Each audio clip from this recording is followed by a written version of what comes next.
Great, thank you. Thanks for the organizers for putting on this wonderful workshop. I've been looking forward to it for a long time. So the plan for the lecture series is, my ultimate goal is to try and answer the question that was asked during the first lecture about interpretations of the homotopy type theory as a formal system within an arbitrary infinity topos. So this is a 2019 paper of Mike Schulman, and it's just an absolute blockbuster. There's so many beautiful mathematical ideas in there. So that will be the third lecture in the series. It builds very significantly on Voevodsky's model of homotopy type theory in simplicial sets. That'll be the focus of the second lecture, though things will be presented in a way to anticipate the third lecture. So using kind of a community effort to give modern reinterpretations of Voevodsky's proofs that are amenable to generalization. That's what Mike was building on for his theorem. And then today, I want to just describe more generally what it even means to have categorical semantics of dependent type theory, because it's quite subtle and quite hard, and as a category theorist, I found it really quite misdefined for a long time. So there won't be any higher categories, with apologies to Dimitri today, or really on Tuesday, but on Thursday I'll finally explain what an infinity topos is in particular.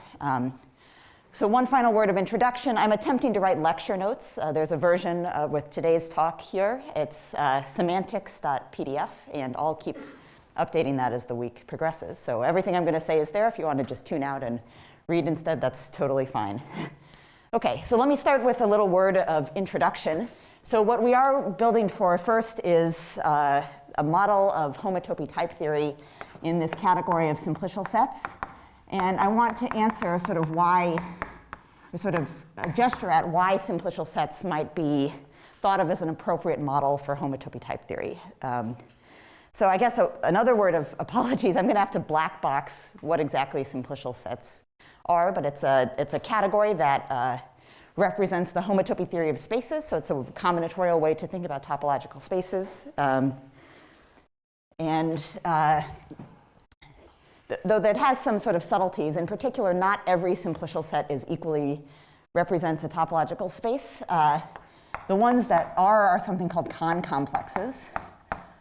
Kohn complex. The definition of a Kohn complex is not so complicated, but since I won't tell you what a simplicial set is, I'm going to black box that as well. But these are the simplicial sets that are most like spaces. And when A is a Kohn complex, we can implement the following construction in simplicial sets. So simplicial sets have things like the standard simplices of each dimension. So here I'm taking the coproduct of two copies of the point, the zero simplex. That includes into the interval. So delta 1 is the simplicial interval. And then I could project it down, I could project it down to the point. I'm decorating these arrows in certain ways. This reflects that inclusion is a monomorphism, and this reflects that map is a weak homotopy equivalence, meaning if you sort of form the space that geometrically realizes these simplicial sets, that would be a homotopy equivalence of spaces. So then I can just exponentiate into my Kohn complex A. A to the delta 0 is isomorphic to A. A to the delta 1 I'm just going to write as A to the delta 1. And then A to the coproduct of 2 points is A times A. And I'm also going to decorate these maps. And these are in reference to properties of Quillen's model structure in the category of simplicial sets, which is the way we think about homotopy theory abstractly in a general category. This map becomes one of these Kohn fibrations that Egbert mentioned. In particular, it would make sense to think of this as a type family over that. This is still a monomorphism. That's what the tail is, but also a weak homotopy equivalence. That's the decoration. And this is called the path space factorization. Path space factorization. So a point in the simplicial set here is a map from delta 1 into A. In other words, it's a path. Delta 1 is the directed interval. In a Kohn complex, it really behaves like a path. Okay, so another feature of this map here, so this is what's called a trivial cofibration, both a monomorphism and a weak homotopy equivalence, is it has a lifting property. So for any Kohn fibration, so Kohn fibration, again, are these sort of I don't know, analogs of fibrations in between topological spaces. So if P is an arbitrary confibration, I could arrange this map here. I might as well call it R. So this is this left factor in this path space factorization. And consider a lifting problem. So the data of a lifting problem is given by a pair of maps of simplicial sets, E and B, so that the square commutes. And the special property of the trivial cofibrations with respect to the fibrations is there always exists a solution to this lifting problem, not uniquely, but homotopically uniquely. And sort of an equivalent way to think about the data of this lifting problem is as follows. So if I'm given a commutative square like this, I could pull back the map on the right along the codomain of the commutative square. So I can factor the commutative square that I've just drawn as follows.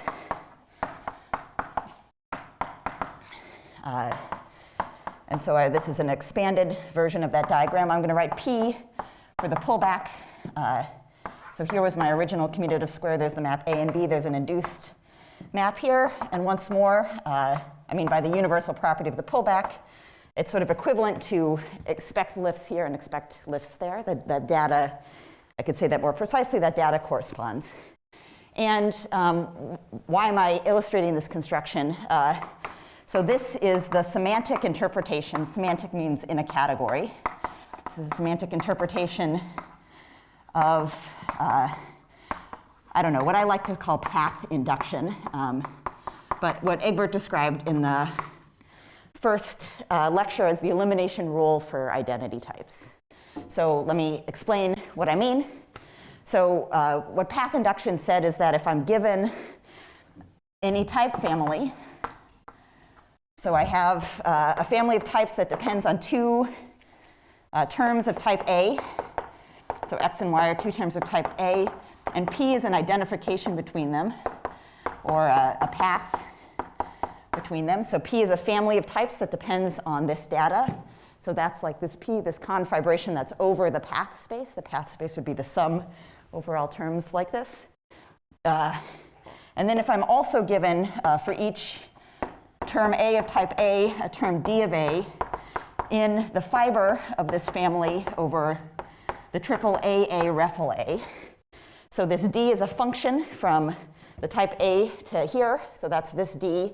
And the fact that it lands in this particular fiber is exactly asserting commutativity of this rectangle here.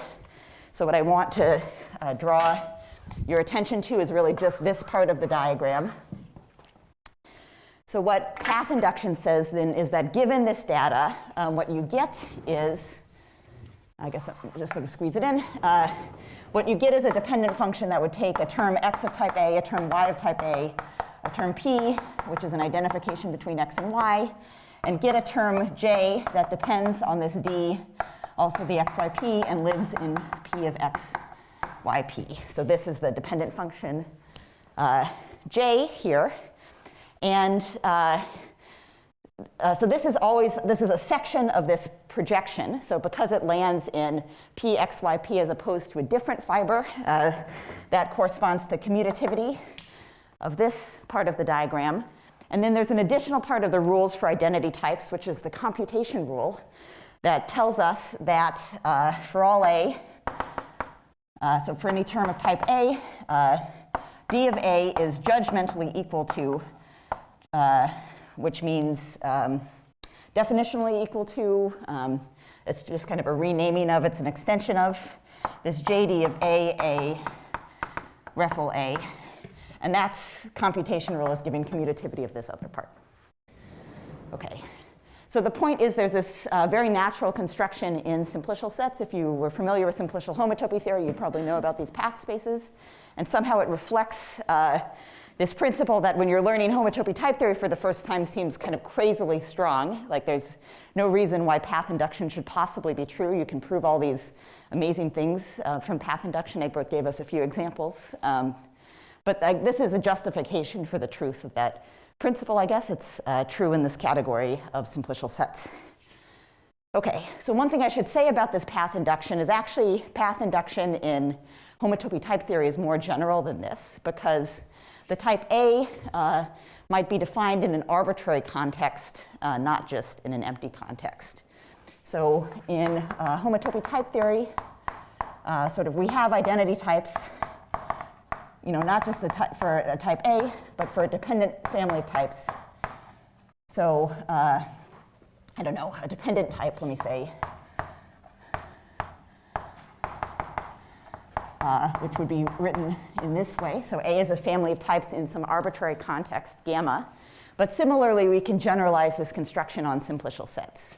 So given a confibration between concomplexes,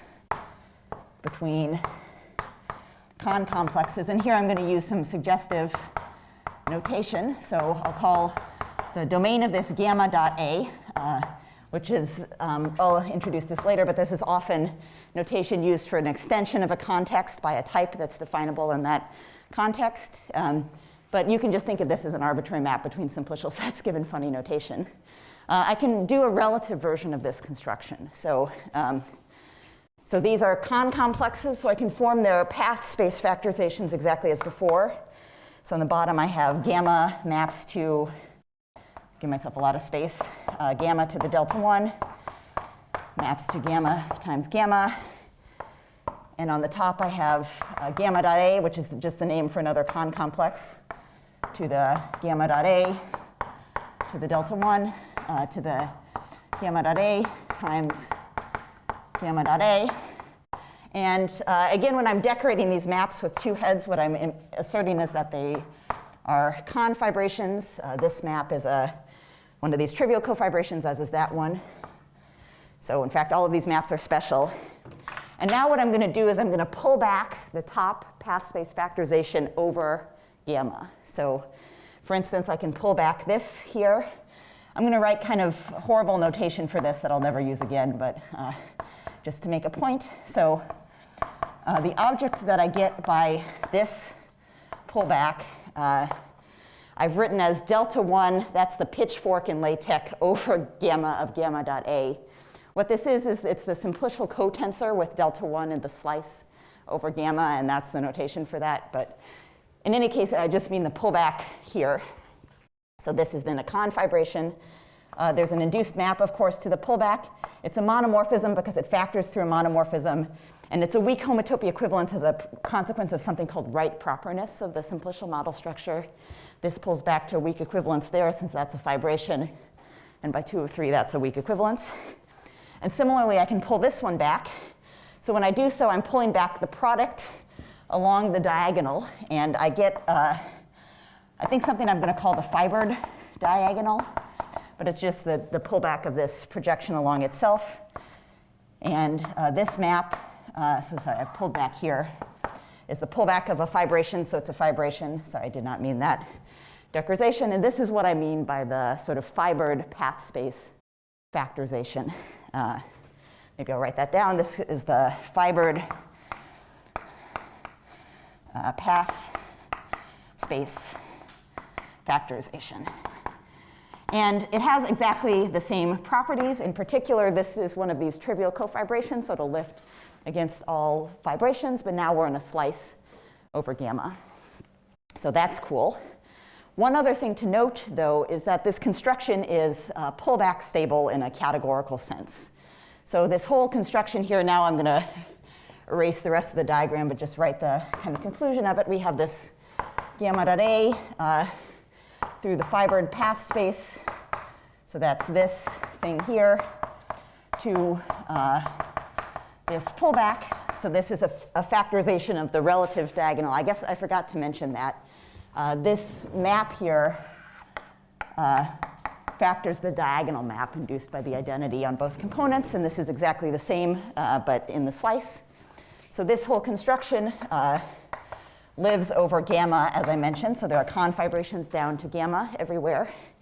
So I could pull back along an arbitrary map between concomplexes, and I would get a corresponding construction in the slice over delta, and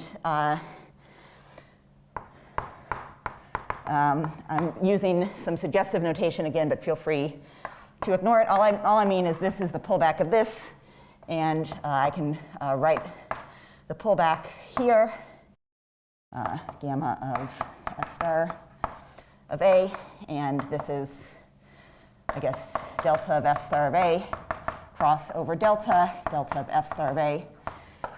Again, all I'm doing is I'm pulling back each step in this construction as so. And the observation is this whole thing was described using simplicity enriched limits, and pullback in simplicial sets is a simplicity enriched right adjoint, so it preserves everything. So if I had performed the construction here, instead I would obtain the result kind of up to isomorphism. And this again corresponds to a property that one would want in type theory, which I'll say more about in the future. Okay, so this is meant to be a preview, highlighting some structures in the category of simplicial sets that reflect some structures in type theory. Now I'm going to say something about Martin-Löf's dependent type theory, but first I'll see if there are any questions.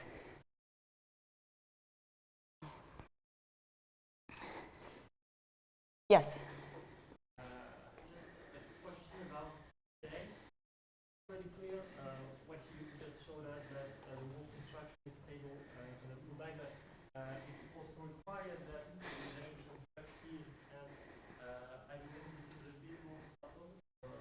Yes, absolutely. So the question, I had emphasized that there's some, in the categorical sense of stability. So one thing I'm going to emphasize as we go along is there's different requirements of stability. There could be strict stability. This right now is the categorical stability, stability up to isomorphism.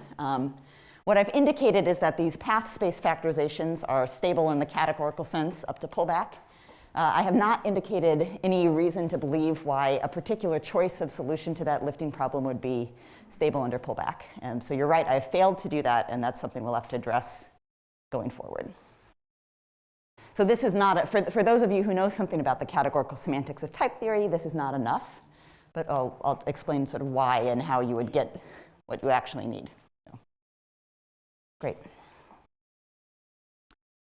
Okay. In fact, that'll be the very last thing we'll get to today if I'm on time. All right, so let me say something about Martin-Löf dependent type theory.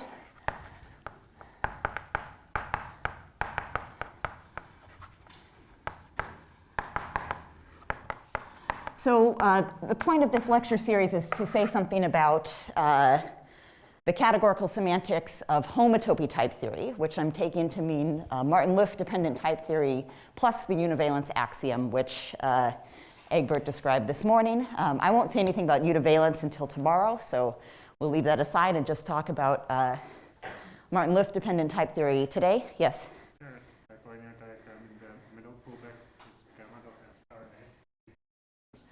Thanks, indeed. Yeah, thank you, absolutely. Okay, so what do we need to know about type theory? So there are 4 basic judgment forms for basic judgments. So these can be thought of as the kind of well-formed sentences in Martin-Löf type theory. So all in an arbitrary context gamma, and I'm going to say more about the context in just a moment, but we can assert that something is a type. It's common to write type here, but I feel like that's redundant, so I'm just leaving that out. Something is a term of type A. Egbert called these elements. I don't know if I'm being old school by calling them terms, but terms are linguistic things.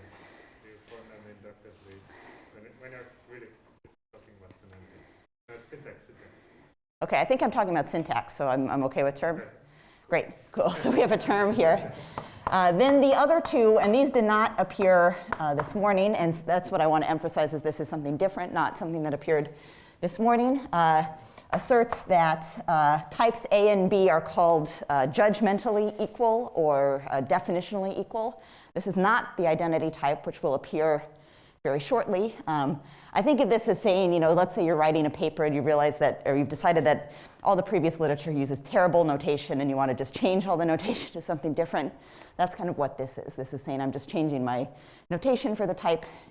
And then similarly for terms of a type. So if A and B are both terms in a type A, you could ask for them to be judgmentally equal. That's what appeared here, for instance. So this is, you can think of, we're defining one thing to be something else. Okay, so these are the 4 basic judgments. So here, in all of these judgments, gamma is a context of variables drawn from previously defined types, variables sort of drawn from previously defined types.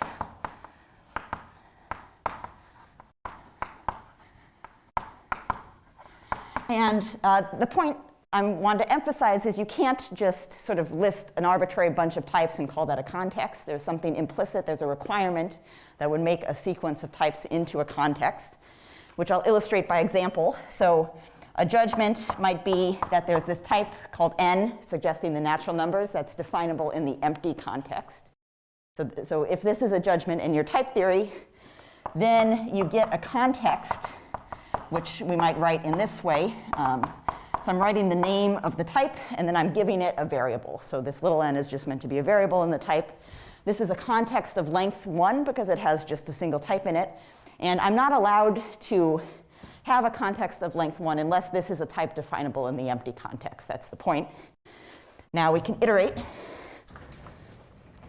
So if in the context of a variable of type nat, so this is meaningful again because this is a type definable in the empty context, I have a new type, say r of n.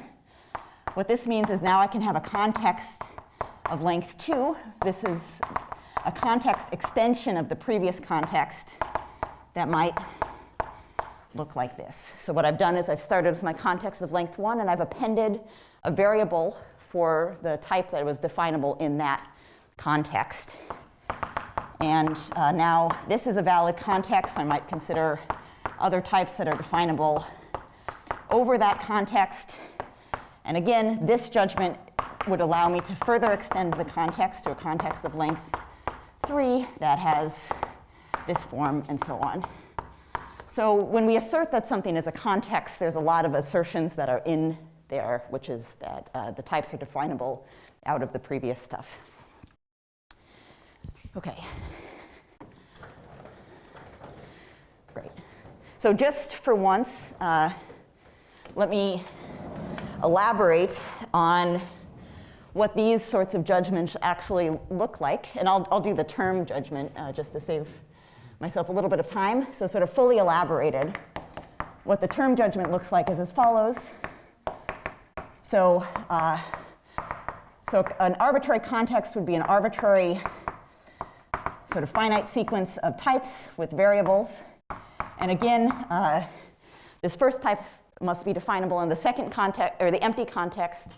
The second type must be definable in the context of a variable from the first type, and so on. Contexts are finite, so this will stop somewhere. And then when I define a term in that context, what that means is that the specification of this term may involve these variables drawn from the previous types. And similarly, the specification of the type. So I can't have a judgment like this if I can't also define that type in this context. That specification might depend on these previous variables, kind of as we saw here. Okay, great. So one way to think about what a judgment like this is it's a function that takes as input variables from these types and then produces via some formula or whatever, either a type or a term or whatever sort of thing we're trying to derive. Okay. So the reason I'm being so precise about this is now I'm going to highlight some of the structural rules of dependent type theory because they're going to play a role in what follows when we discuss the categorical semantics. So I'm just going to tell you about two of them. So right. So these structural rules give us some sort of very basic derivations in dependent type theory. So one of them is called substitution. And it takes the following form. So it says, firstly, if in an arbitrary context, I can derive a term little a of type A. And then in a context that involves this gamma, and then involves a variable of type A. So this is the context extension that's justified by kind of the implicit assertion here that gamma, in context gamma, I can define the type A. So then I can consider a context like this. So what this means is this is, again, an arbitrary finite length context where one of the types that appears somewhere is this A, which might be a dependent type over the previous stuff in gamma, though the notation doesn't reflect that. Then if I can do, some arbitrary judgment, so here this is meant to be any of the judgments.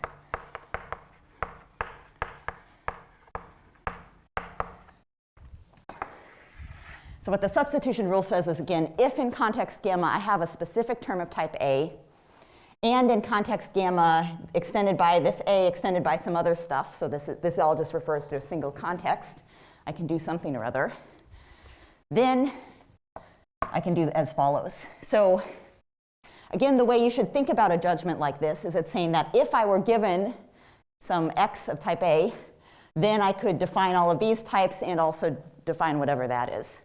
And so the idea of substitution is, well, here we are given not a variable X, but a specific X, a term of type X.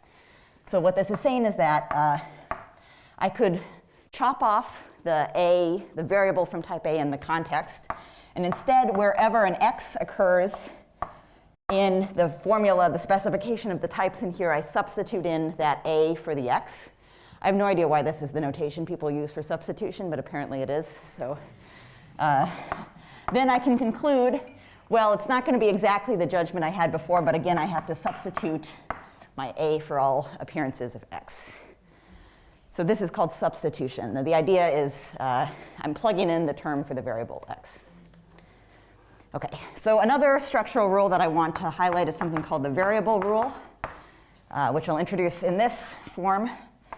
So I'm not going to require a premise, so this is meant to be sort of empty above the line, but what the variable rule says, again, is if I have a context kind of like before, so this is a context where in the middle somewhere one of the types and one of the variables is X of type A, then I have a judgment that looks like this. And a slogan here is you can use a variable as a term. Variable as a term. So as part of the context, I have a variable term X of type A. The conclusion is I can get that X in type A. So if we're thinking about these sort of term judgments as being functions, like I indicated before, this is a projection function that sort of ignores the rest of this stuff and projects out the variable of type A. Okay, great. So the structural rules of type theory are kind of the technical, behind-the-scenes stuff that if you're sort of coming from the traditional math side, you don't learn about it for ages. In fact, I don't think I really learned about these until I started reading Egbert's book in progress on homotopy type theory, which explains this very clearly. So that's kind of the stuff behind the scene. The rules that you will learn about more quickly are things called the logical rules of type theory, logical rules. And maybe I'll say sort of AKA sort of type forming rules. This name felt a little bit unintuitive to me at first because, again, I think of these as rules that explain kind of what types you can form in your type theory.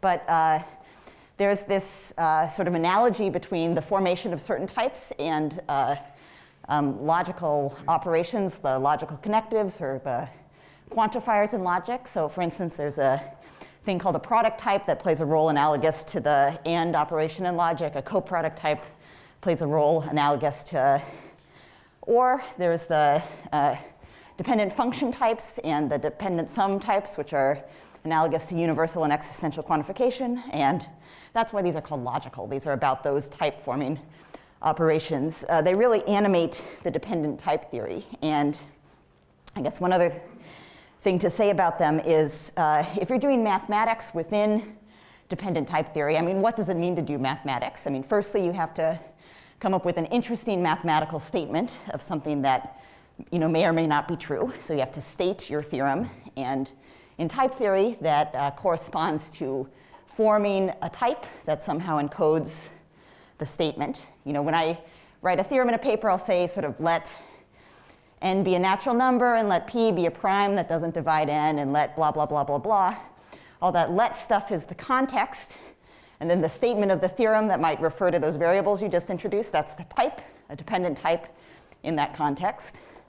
So that's the first thing you do. The second thing you do is then prove the theorem, and what that looks like in type theory is constructing a term that inhabits that type. So you've just stated your theorem, now you need to construct a term to give a proof of it.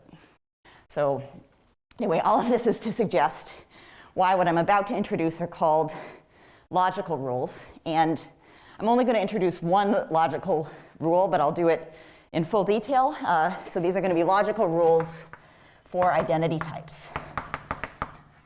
So really, Martin-Liff type theory includes a whole bunch of different type-forming rules. And to fully elaborate it, I would have to tell you about all of them. But for interest of time, I'm only going to tell you about one, though there's a sense in which it's the best one, so maybe that's OK. OK, so these are the identity types. So these rules have 4 different flavors, I guess. The first one is called a formation rule. And the formation rule sort of tells you when identity types exist. So here, I need as a hypothesis that I have some family of types definable in a context gamma. Then, in a context that starts with my gamma and then uses 2 variables of type A, then I can form a type, and I'm going to use essentially the same notation that Egbert did, though maybe I'll decorate that with a name of the type. So this is the first judgment form. That's still on the board somewhere. This is saying in the context, an arbitrary context gamma, but then I also have 2 variables of type A. I have a type, x equals y. So remember, these types are meant to encode mathematically meaningful statements that may or may not be true. What this is saying is that if x and y are both terms of type A, then it's meaningful to wonder whether x and y can be identified somehow. Writing this type does not assert that that's true. I mean, I have this type for 0 and 1 as natural numbers. In that case, we sure hope we can't find a determinant, but it's meaningful to ask the question in any case because the things belong to the same type. OK, so that's the formation rule. The next one is called the introduction rule. So the introduction rule is supplying a term of this type. And what the introduction rule says is that if I have, you know what, I'm actually going to save myself chalk. I'm going to leave that out. So implicit in, this is why I was so careful about the context before. Implicit in the fact that this is a context is that A is definable in context gamma. So that's not really necessary. And I'll use a similar simplification here. So implicitly asserting that this is a context tells me that the type A is definable in context gamma. What the introduction rule for the identity types says is that A equals A is true. And what does it mean to be true? It means that I have a specified term inside that type. This is the reflexivity term because it's a proof of reflexivity, just the traditional notation. So that's the introduction rule. OK, so there's a sense in which the other 2 rules are formal from this. I can say that the identity type family is an inductive type, meaning that if you knew what an inductive type is, you would know how to write down the next rules. Natural numbers are also an inductive type, so that might help you anticipate the next rules.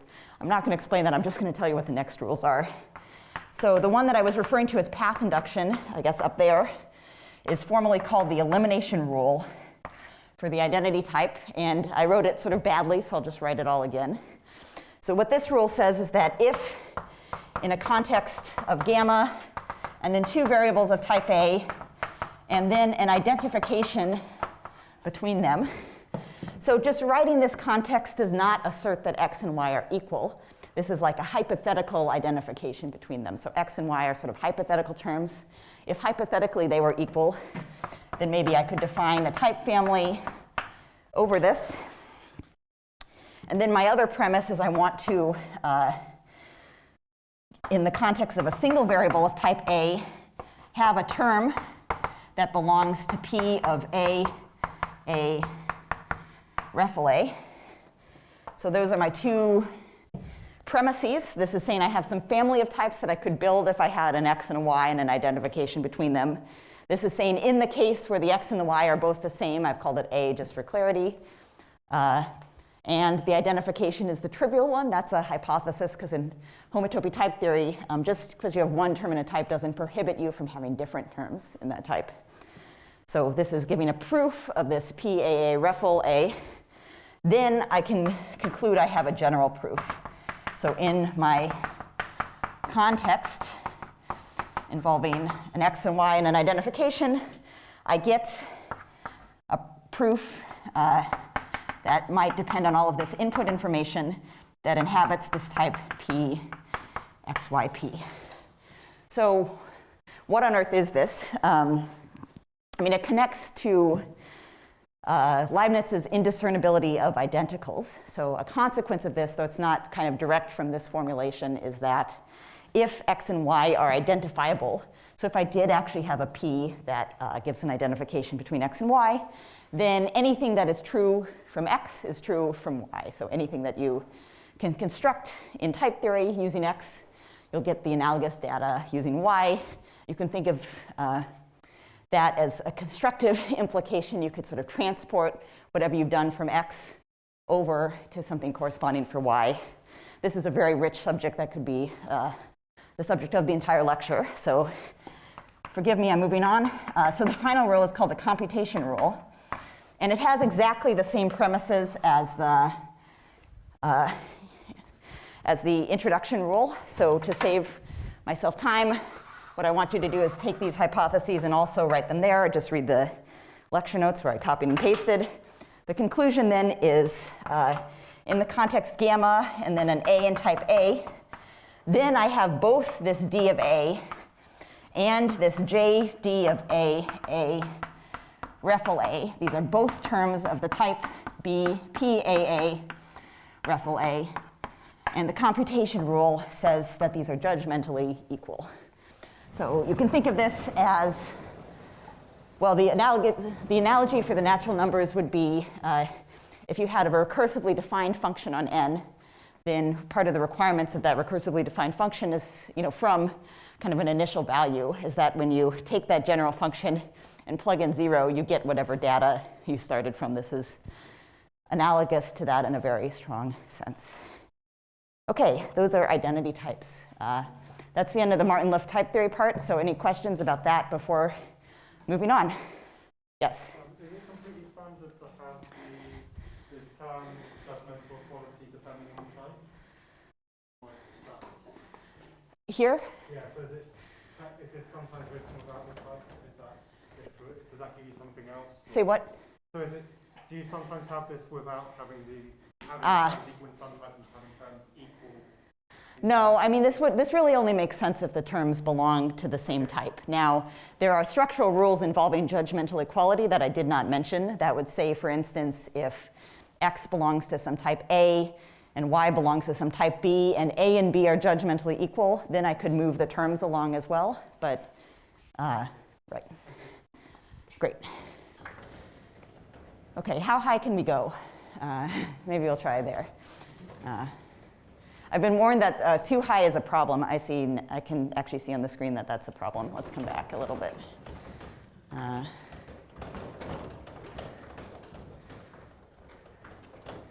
Okay, sorry about this. All right, now I'm going to turn to the categorical semantics. So there are many different ways to approach the categorical semantics. Sorry, I'm going to call this the category of context. So there are many different ways to approach the categorical semantics of dependent type theory. You'll note, I guess it didn't appear in the title, but in the lecture notes, this section is called A, categorical semantics of dependent type theory, as opposed to the, because there are other vehicles. In fact, I think experts tend to prefer other vehicles, but Riehl used this one, and so that's good enough for me. Right. So now we're going to leave the world of the unfamiliar, at least for me, which is the type theory, and enter the world of the familiar, which is category theory. That's kind of what I grew up in. And I'm going to build a category out of type theory. So given a type theory T as above, and what I mean by this is I'm going to require that my type theory satisfies the structural rules that I mentioned, and some others besides. And we'll mention later has also logical rules, such as for identity types. So I'll elaborate more on that in a second. Right now, really, it's the structural rules that matter. I'm going to define the category of context. So the category of context, I'll denote it CT as follows. So one thing that's interesting, and I'll say more about this later, this is a one category. So there's a sense that we understand now that the semantics of homotopy type theory are in a higher category. This is really a one category, and at some point in the future I'll explain how a one category can be thought of as presenting a higher category, but that's not for right now. Okay, so this is a category. I called it the category of context. The objects will be contexts. So the objects are contexts. So where possible, I'm going to abbreviate by writing a thing like gamma. But what gamma is going to stand for is, again, an arbitrary finite length context from the type theory. And again, I'm not allowed to just write an arbitrary sequence of types here.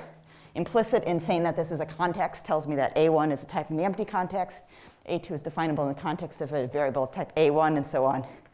I'm not fully elaborating all of the variables like I did up there, because that would take forever, but for being more proper.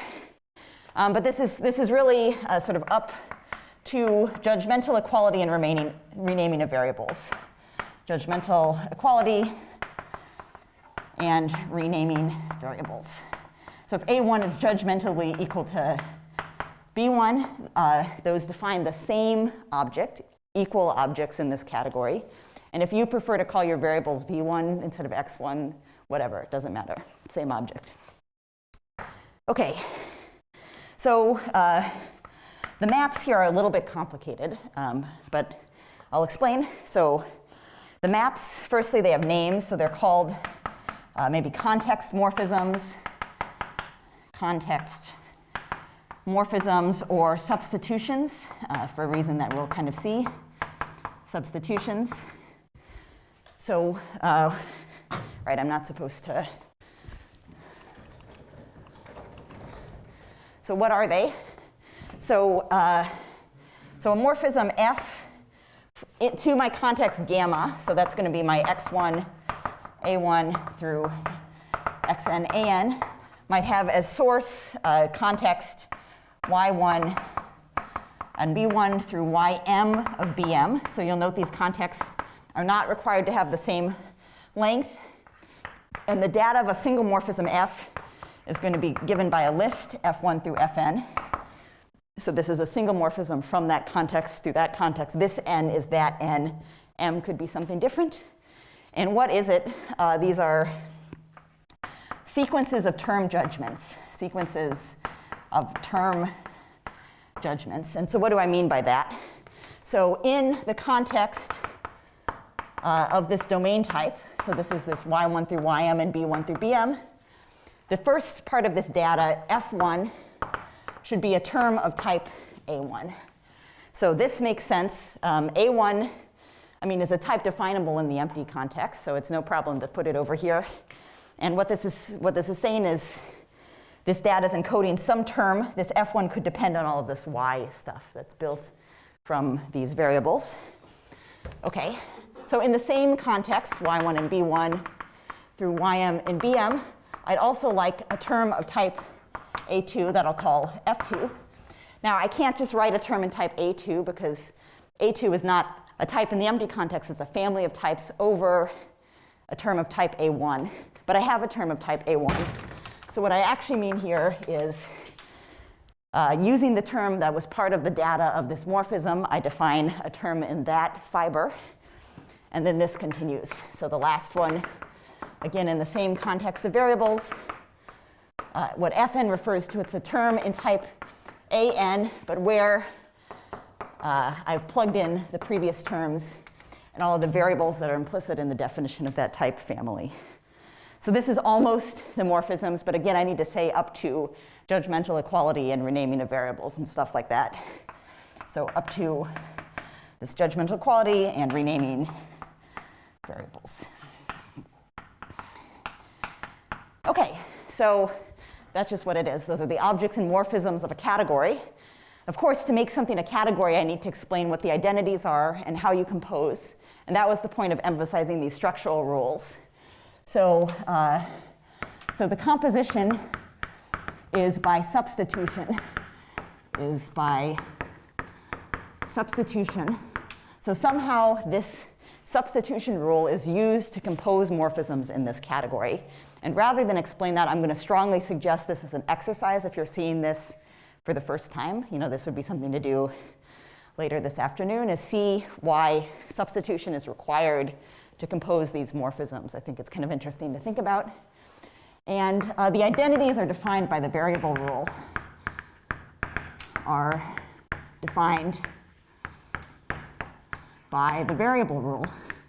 So what would an identity be? So if I wanted an identity, say from this context gamma to itself, what I would need is a sequence of term judgments that would use this stuff and then give me a term of type A1 and a term of type A2 and so on. And that's exactly what that rule is permitting. So great. OK, so we have now a one category. But what's interesting about this one category, this category of context, is that it comes equipped with some additional structure that's kind of unusual for one category.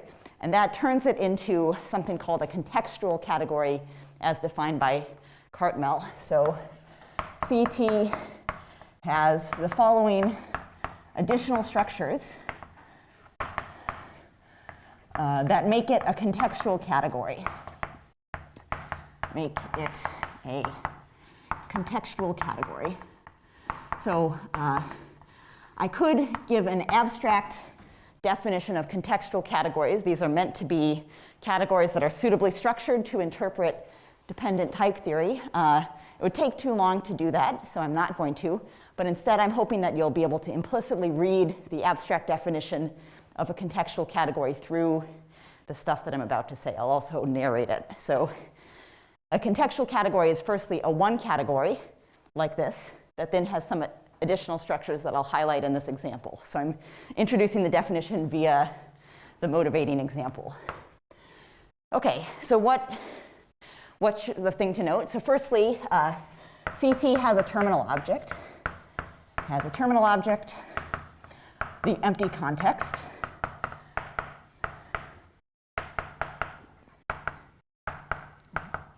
So there's a terminal object in the category. Contextual category has to have a terminal object. The second thing I can say is if I look at all of the objects, the set of all the objects, this decomposes as a coproduct over the natural numbers. So there's a sort of canonical grading or partitioning of the objects by length. So what I'm saying is if I have an arbitrary object here, it's a context of some finite length, in this case n. So I'm partitioning all my objects and assigning them abstractly a length. That's part of the data of a contextual category. You need to specify a partitioning like this. So that the terminal object is the only object of length 0. The terminal object, so the empty context is the only context of length 0, is the only one of length 0. So there's sort of this base object, which is the terminal object. And as we're going to see, the other objects can be sort of extended from the terminal object in some sense that'll now make precise. So the next thing to observe is that for any object of positive length, so I'll refer to this natural number as the length. So any object of positive length. So let me write an object of positive length as an x1, a1 through xn plus 1 of a n plus 1. So n is a natural number. This n plus 1 is ensuring this is positive length. Has a canonical projection. So this is the name of a morphism in this category. What it's called in the category of context is a display map. So it's, I don't know why the name display map, but this apparently is what Cartmel, this is Cartmel's thesis in the 70s, I think, called a display map to an object of one less, of length one less, to an object whose length is 1 less. So what is that in this instance? So I have my object of positive length. So this is my context of length n plus 1. I'd like to define a morphism in the category of context to an object of smaller length, of length 1 less. So I can't just throw off the initial type because remember that whatever's first here has to be a type definable in the empty context, and that's not necessarily true for type A2 and beyond. But I could throw off the final one, and that's what this is. So the object of length 1 less is the context that I get by throwing off the last term here. And what is this morphism? Well, a morphism, again, it's a sequence of term judgments. Using the variable rule, I can just use my terms x1 through xn plus 1 and project to x1 and x2 and x3 and so on and so forth. Okay, these are the display maps. So these are going to play a very big role. So let me introduce some notation that's a bit better. So if gamma is the name for the context here, the domain of the display map is an extension of the context gamma. So this is called a context extension, and our notation will be you write the name of this context and then a dot, and then the name of the type that you've left off, because that's the data that's missing. So a context gamma may have many extensions to a context of length n plus 1, though a context of length n plus 1 has a canonical context that it extends. I mean, it's canonical in that direction and not in the other direction. And then this map I'm going to label as P, and then the name of the type that I'm projecting away from. So this will be the notation here. And we'll also focus on composites of display maps, which might be called dependent projections, or dependent projections. And just to illustrate our simplified notation, so if here's one of our displayed maps, then a further extension of this context, that's the name of the context, and then I would give the name for the new type. So this would be an example of a composite of my display maps. Okay, so there's one final piece in the structure of a contextual category, which is as follows. So any morphism sort of together with a display map over the codomain, map over the codomain has a canonical pullback, has a canonical pullback. So, sorry, the input data, again, should be context morphism, and I'm going to use the notation that I used here. So this will be my delta, this will be my gamma. So this will be the context morphism that I'm considering, an arbitrary context morphism. And then I need a context extension of gamma. So in other words, I need a display map, and I'm going to use the one that I've written right here. So I'm using the morphism I have on the board and the display map I have on the board. So what I mean by a canonical pullback is, firstly, in this category of context, the pullback of this diagram exists. So that's the first part of the assertion. So we have something here. But I'm going to explicitly identify this object up to equality. That's what's special here. And this is a weird, from the point of view of a category theorist, that's a weird thing to say. Asserting that certain pullbacks exist, fine, we do that every day. But this is something different. I'm asserting that there's a specific object I'm identifying up to equality, which is very evil in category theory, that defines a pullback.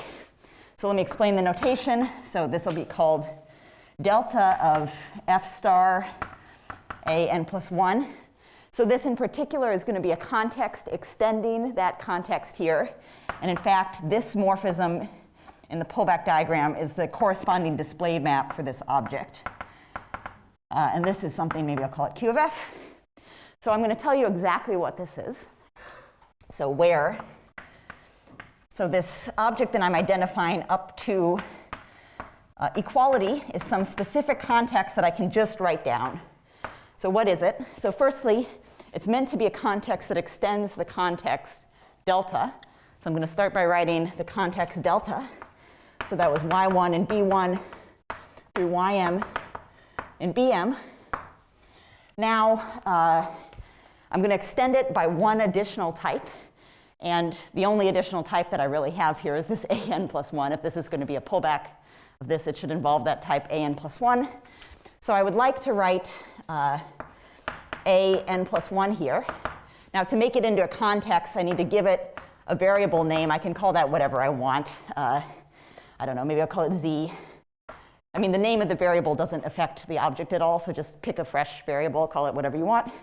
But for this to make sense, I'm only allowed to append a new type on top of a context if I have a judgment that says that I can build this type in that context.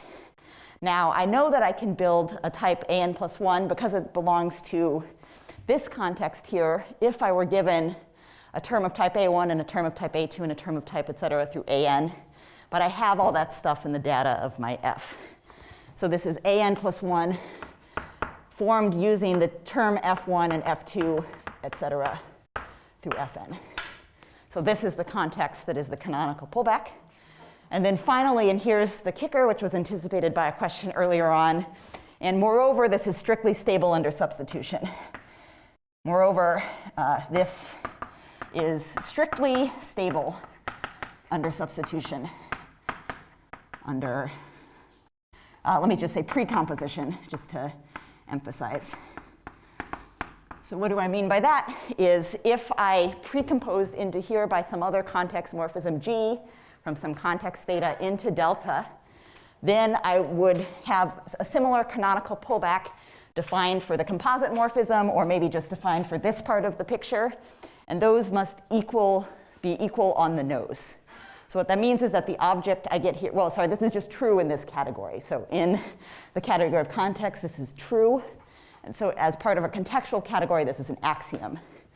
So the observation here is if I pulled back further, this definition, really it just uses these substitutions, and the strict stability of substitution is a property independent type theory. Okay, that's the category of context. Any questions about any of that? Would it be helpful if I switched the position of the boards? Or does that not matter? No? Okay. Cool. Great. Yes? Is there, I don't know that much type theory, but I once looked through the Riehl paper on Hennenfent, and there was stuff where he talked about sort of like fired context and all that stuff. Is that related to any of this category of context stuff? Yes. In that it's meant to be a categorical semantics of type theory. Tribes, I think, are weaker than this. We only have weak stability instead of strict stability. And kind of the intention of tribes is to also incorporate some of the additional logical structures, which we haven't brought into this picture yet. Yeah? I'm not sure I fully understood the strictly stable. Which two objects were equal? So I'm trying to spare myself time from writing it, but it's fully elaborated in the notes. But what I mean is if I had an additional context morphism here. Now, this says that given any context morphism and display map, I can pull back. So there exists, firstly, a pullback of the exterior diagram. I seem to have lost all my colored chalk. Oh, it's probably up there. OK, it's just gone. So if I had this pullback, so I could form the pullback of this composite with that thing, or I could form the pullback of this thing along this composite. Category theory says those objects are isomorphic. That much you're always guaranteed. But what's true here is they're equal. And moreover, the data of this is equal and the data of that is equal. Everything is equal. OK. Great. Yes?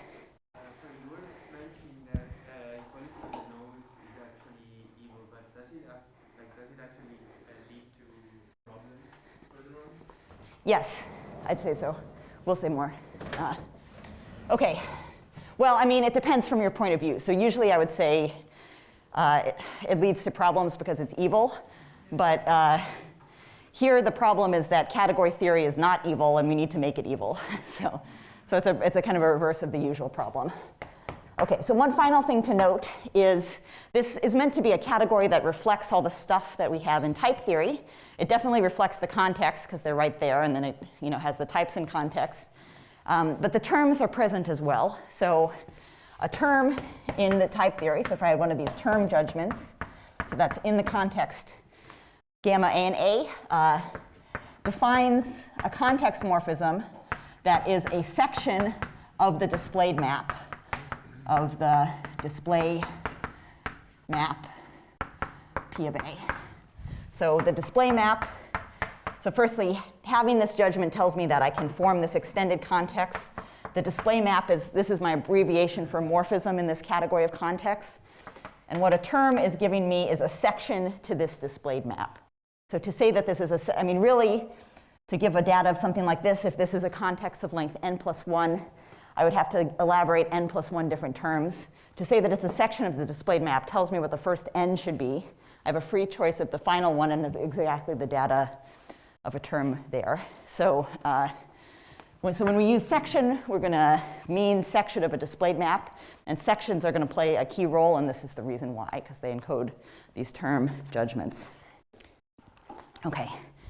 So now what I want to tell you about are homotopy theoretic models of identity types. Homotopy theoretic models of identity types. So what we've seen so far is, I mean, this category of context kind of reflects the bare structure of dependent type theory, but we haven't yet incorporated any of the logical rules. So that's things like identity types or similar rules for pi types and sigma types and so on. So this is the first observation at that. So a theorem I'm going to tell you about, so in this formulation it's due to Gambino-Garner, but it's after results of Aude and Warren, sort of inspired by, which I guess itself was inspired by previous work of Hoffman and Schreiker. What it says is that the category of context, so when my type theory has identity types with the rules that I've stated there, so the category of context, C of t, has a weak factorization system,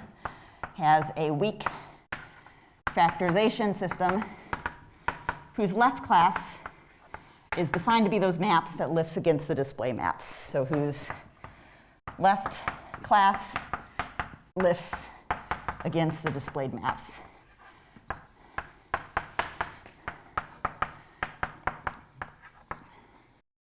So what is a weak factorization system? It's kind of like the thing that I was alluding to in this discussion here. Well, an example of it is this thing that I was alluding to in this discussion here about the path space factorization.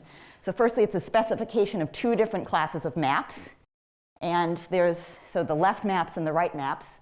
I need to be able to factor an arbitrary morphism into a left map followed by a right map, like I've done here. And then I need a lifting property of the left maps against the right maps. So that's the structure that exists here.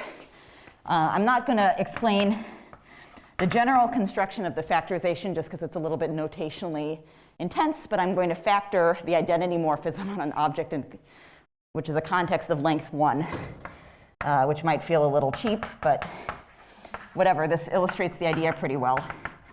So this is meant to be the identity morphism.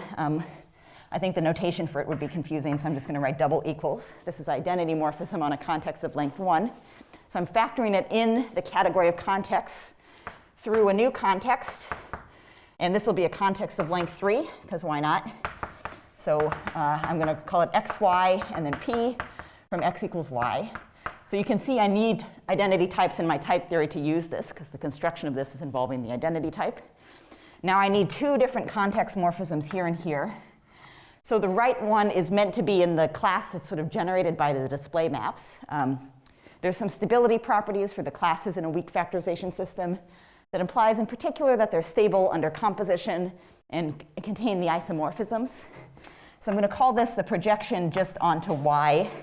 The reason y and not x has to do with the way that they define the general factorizations.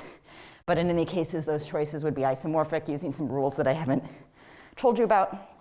Here, I need a morphism that takes a term of type A and produces a triple of terms here. And again, using the rules for identity types, I can take A, refl A. You should check that that composite is the identity, which it is. And now, in addition, I need this lifting property. OK. I might be cheap and erase with the quick way.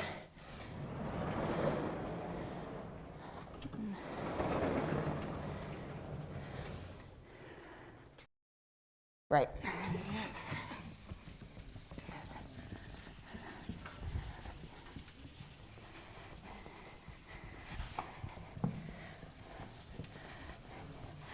So I elected to erase this board because what I'm going to write, again, exactly encodes what I just erased. So what is the lifting property?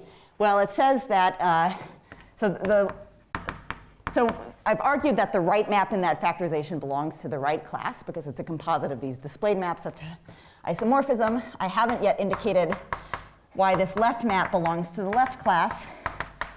So in order to do so, I would need to construct a lift of this left map. This is the one that was AA Riehl A against an arbitrary display map. So that's something of the form maybe sort of gamma dot b over gamma. But by the argument that I gave up there, I might as well pull back the codomain.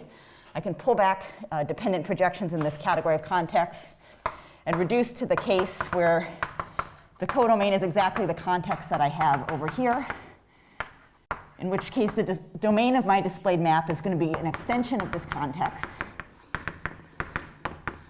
which means I get to add a new type that depends on that stuff, and it has its own little variable. So this is the dependent projection, the display map associated to that context extension. So to have a commutative square means that the term that I have on the top must be of the form AA Riehl A d of A to make this diagram commute. And as part of the structure of the identity type weak factorization system, there is, in fact, in this case, a specified lift. So this is a point of difference to that setting above related to the question. This is a specified lift in the type theory. So really, this is a morphism from a context of length 3 to a context of length 4. So I should write 4 different terms here. But it's a section of the displayed map. So the only one that matters is the last one. This is exactly the setting here where a term in some context is a section of the displayed map. So the interesting thing is this J d xyp, which is provided by the elimination rule of the identity type. That makes this part commute, but then the computation rule tells me that if I plug in AA Riehl A for my xyp, it's equal to this d of A there. Okay, so that's the identity type weak factorization system. So, and a final remark, again related to the question previously, is that this is strictly stable under substitution in the sense that we're learning to expect from type theory and is a bit of a surprise in category theory. So here, not only are these functorial factorizations strictly stable under substitution, but moreover, the specific lifting function, if you will, that solves that lifting problem is stable under substitution. So what I want to explain now is how to abstractly define this structure on a contextual category. So a contextual category, like my category of context, but now I'm going to describe this more abstractly, C has an identity type structure.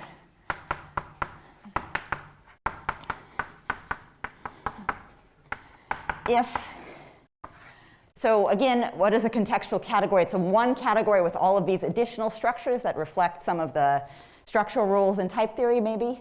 These are now further structures on top of that that are starting to reflect the logical rules, in this case, the logical rules for identity types. So what's the requirement of an identity type structure is firstly, given any object of positive length,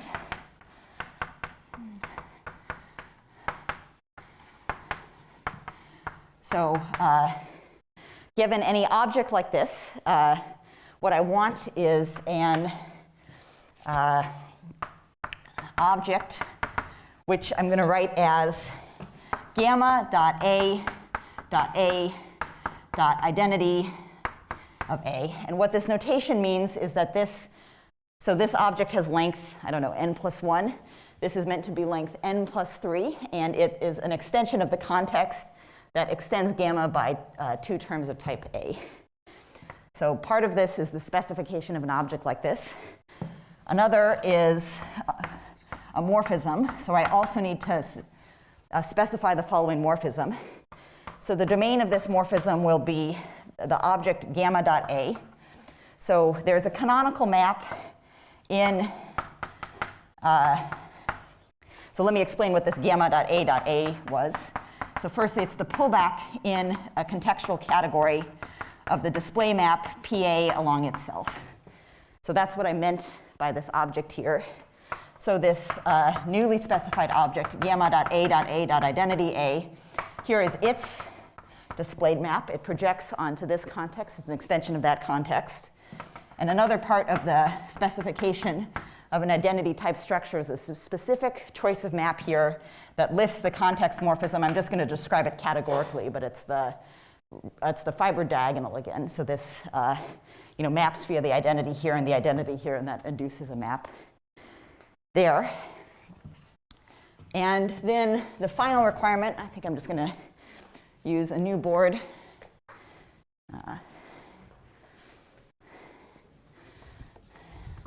So the final requirement is I'm going to have a specified solution to lifting problems.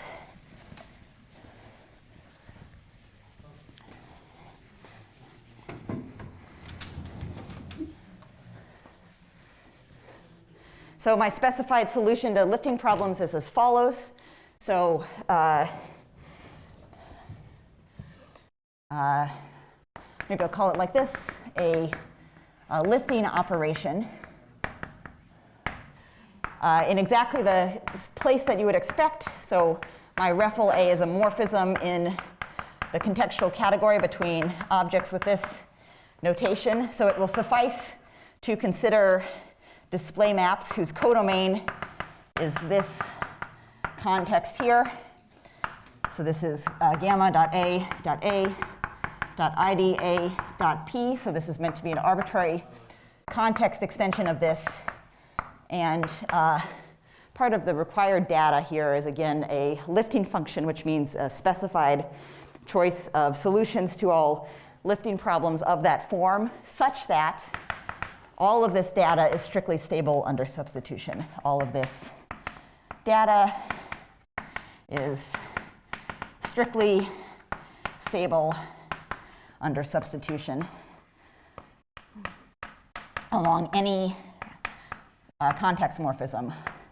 So along any f from delta to gamma. So what I mean by this is all of this data can be described as living in the slice of the category of context over the object gamma. In fact, there are not display maps necessarily, but composites of such, so these dependent projections down to gamma from all of the objects I've just described here.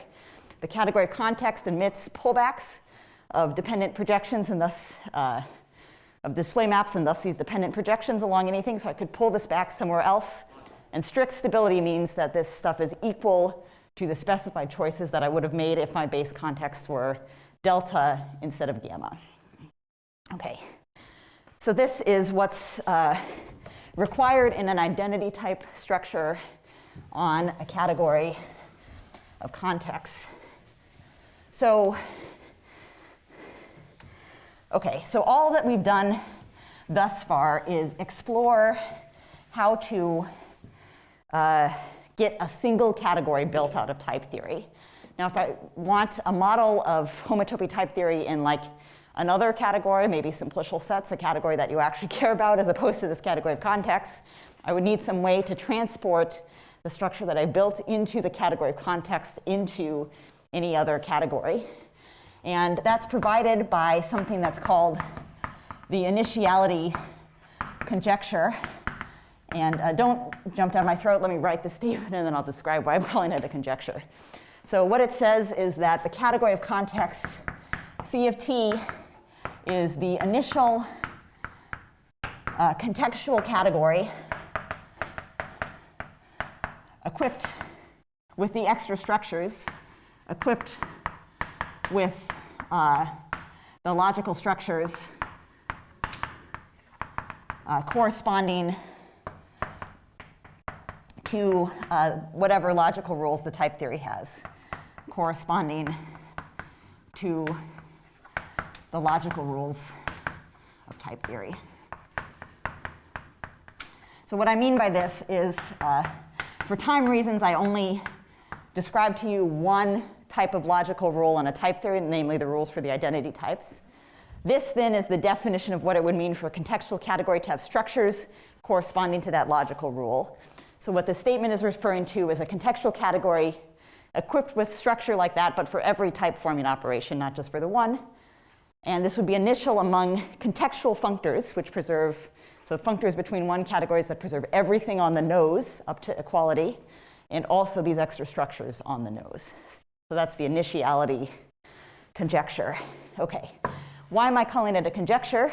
Firstly, Voevodsky believed that it was a conjecture, and this, there's some exposition on this in the paper about the simplicial model that I encourage you to read if you're interested in. Not everybody believes that this is a conjecture. I mean, some people would consider it resolved. I mean, one thing to say is that the category of contextual categories equipped with whatever logical structures certainly does have an initial object because it's an essentially algebraic theory, and whenever you have a category of models for an essentially algebraic theory, it has an initial object. So really a perspective on initiality is whether the kind of presentation I gave above is a presentation of this initial object or whether we got the presentation wrong, it presents something else. So anyway, there's was some lively discussion on the hot Zulip chat over the weekend about whether or not I should describe this as a conjecture or not. I think many type theorists would consider it resolved, particularly in light of some recent work. So there have been formalization efforts to formalize initiality, a very similar version of this for book hot at least. I'm not going to weigh into that. I'm just using the term that Voevodsky used. But in any case, this is not thought of as a serious obstacle. The validity of initiality is not thought of as a serious obstacle to giving an interpretation of type theory. And maybe another point of view is if you're happy to identify type theory with this category of context, then initiality is just true or irrelevant, and this will be our strategy for constructing models in other categories. And let me emphasize what that strategy is. So strategy, so if I'm given a category E, if I want an interpretation of type theory, so in other words, if I want a contextual functor from the category of context into T, well, what initiality gives me is a unique one once I make E into a contextual category with that structure. So if I want this, I get one. I get one once E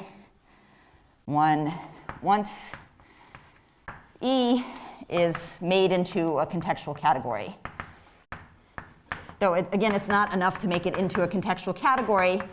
I need to make it into a contextual category equipped with all of the structures, logical structures, corresponding to all of the type forming operations that I have in the type theory. So in a sense, this is great. I'm going to get for free an interpretation of type theory. In another sense, this is very bad because I have to make an ordinary one category into a contextual category with all of this strictly stable stuff, and that seems crazy to me. How much time do I have? 5 minutes? Okay. So let me gesture at that, and then I'll take some questions at the end. So the question that remains is, like, how on earth are you going to do this? How am I going to turn an ordinary category into a contextual category with all of this extra structure? So the first thing to say is, maybe the first idea is to start with a one category that has a hope of having the right kind of structure, by which I mean has kind of the corresponding structures in at least the categorical sense, the kind of one categorical sense. So I'm going to start with a one category E that has sort of up to isomorphism versions of the structures that I'm going to want to be strictly stable. Since our aim is to model dependent type theory, the first hypothesis I'm going to make is that it's locally Cartesian closed. So what it means for a category to be locally Cartesian closed is that for all morphisms, I might use my type theory notation, I could consider the slice categories over the domain and codomain. Now, for any category, there's a functor that's given just by post-composition with F that I'm writing in a suggestive way. So in a locally Cartesian closed category, firstly, I have all pullbacks. So there's a right adjoint given by pullback. And then I have a further right adjoint given by push forward. And these notations are suggesting the corresponding type theoretic operations. And moreover, if E has a terminal object 1, which I will always assume, this will be the thing that will model the empty context. Then in particular, E is isomorphic to one of these slices. And in fact, each slice, E over gamma, is Cartesian closed as a category. So that's an explanation of the name locally Cartesian closed. That means all the slice, the over categories are Cartesian closed. So this will be one of the things that I'm going to assume. Okay, so, right. Now the main problem again is what I've just asserted for my category E is that it has, what I've just asserted for my category E is that it has, I tried to do both of them at the same time, but I guess it doesn't work like that. It has pullbacks, so having the right adjoint to the composition functor is providing pullbacks, but it has pullbacks in the sense of ordinary category theory, meaning that if I pull back along F and then pull back along G, the result would be isomorphic to the result that I'd get by pulling back along the composite of F and G. That's not going to be enough. I need to turn it into a contextual category. One of the axioms is that I have strict stability under pullbacks. So we need some mechanism by which to convert this up to isomorphism stability under pullbacks to strict stability under pullbacks. And a device that Voivodsky introduced to solve this problem is something that he called a universe. So we're going to have many elaborations on the meaning of the term universe, so this is just the first one. So universe in a category with pullbacks like above is, so E is firstly an object, which we'll call U, a morphism, which I'm going to call pi, whose domain I'll call U tilde down to U. And then for each object with codomain U, or sorry, for each morphism, maybe I'll call it gamma A U, a specified pullback. So using the axiom of choice, if you were in a category with pullbacks, this is something you could define. You could specify for each thing like this, a pullback, which we might as well use kind of our favorite notation for. I forget actually if I was meant to change. Yes, I was going to slightly modify the notation here just to indicate it's something sort of slightly different. So I am specifying for each morphism like this a pullback square. So that's the definition of a universe. I've not required any coherence. I'm just specifying a bunch of pullbacks. But there's a sense in which this produces coherence automatically. So let me just introduce some notation. So if I'm given, so this gamma semicolon A is just the name for another object in this category. So I might also be given a morphism B into this universe. Then I'm going to write as an abbreviation gamma semicolon AB for what would more properly be the specified pullback of that along that morphism. Okay, so the reason for this definition is on account of the following construction. So given a universe in a category, a universe in a category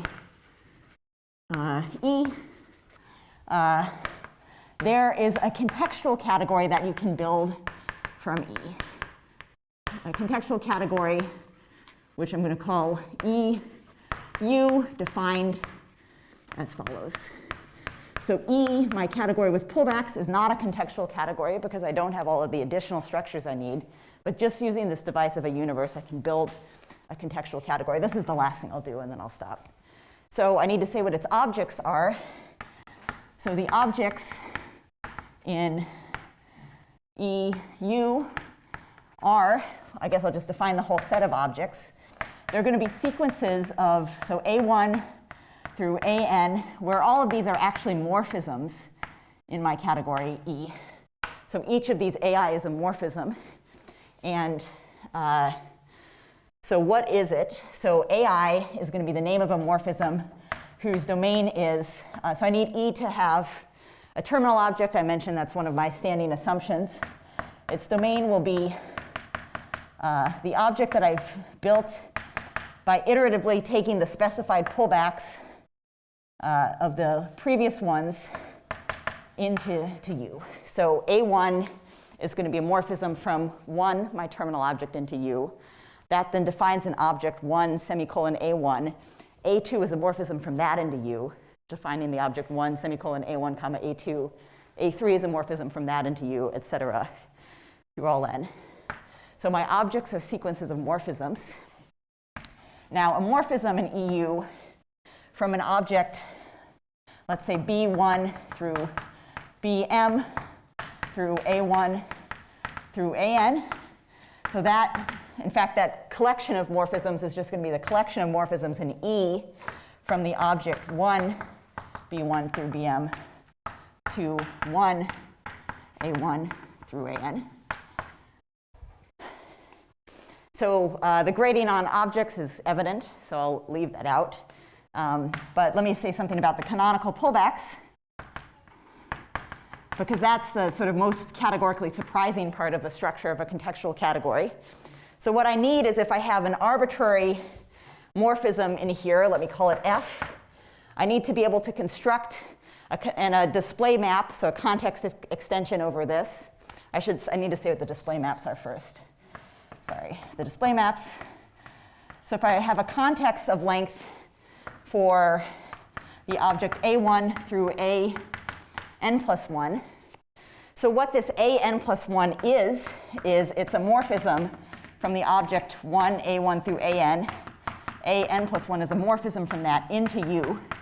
And U being a universe means for any morphism into U, there's a specified pullback defining an object here, which in our notation is 1 through A1 through AN plus 1, together with a specified map here, and I take that specified map as the displayed map associated to the object.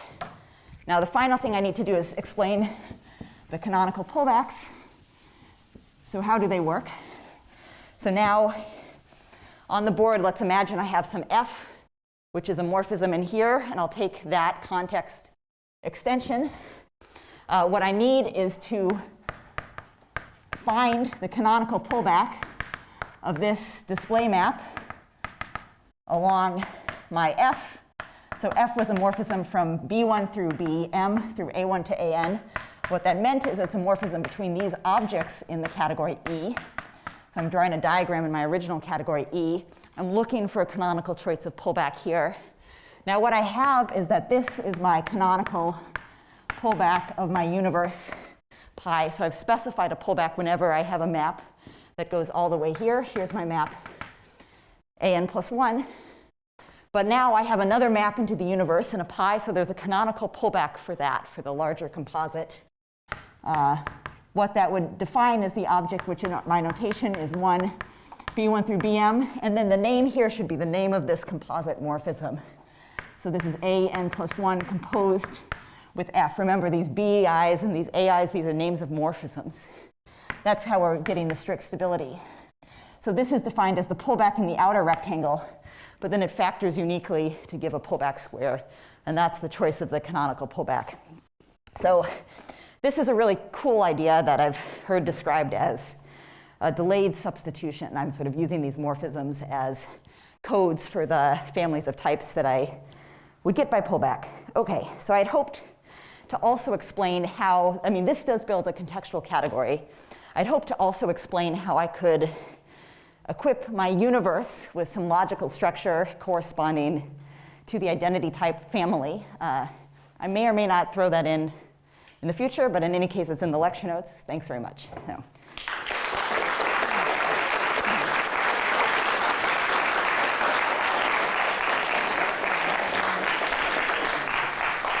Thanks a lot, Emily. Are there questions?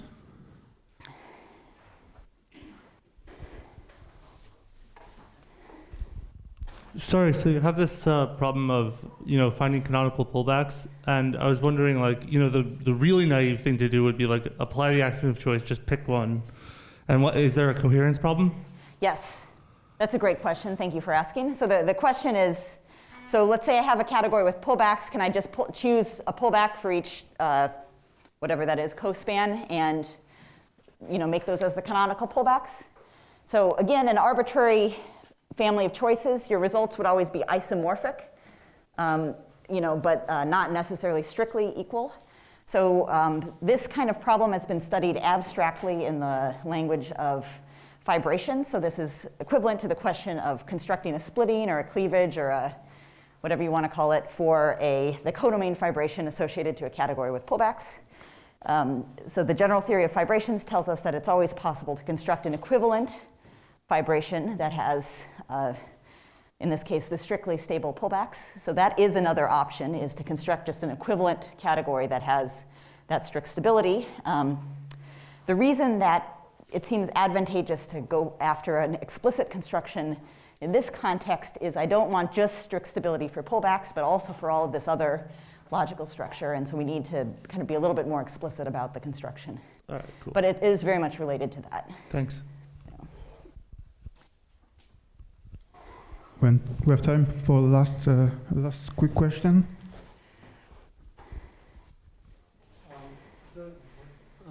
Sorry. Do these universes that you've defined here correspond to the type theoretic universes or maybe this is something you're going to get into, I'm not sure. Right. Yes. So Voivodsky is going to use, so again, there are different approaches to what kind of universe you would want, but Voivodsky is going to use the universe in two ways. So in the category of simplicial sets, which we'll introduce next time, he's going to use the universe firstly to solve the coherence problem in this sense. So by choosing pullbacks of the maps into the universe, we can get these strictly stable pullbacks. But then he's also going to have this universe be the universal fibration, and so there will be a whole bunch of additional requirements on this map to make it a model of the universe in type theory. And this structure wasn't part of the category context? So it should be part of the, so yes, so part of it should be, I didn't have time to say what it would mean to equip a universe with identity type structure, but that should be understood as structure in the category of context. There are going to be additional axioms involving a model structure in the ambient category E that we just haven't discussed yet. So I'm going to define something called the universe a whole bunch of different times, and this is the start, but we'll build upon it. Okay, thank you. Okay, thanks, Emily, again.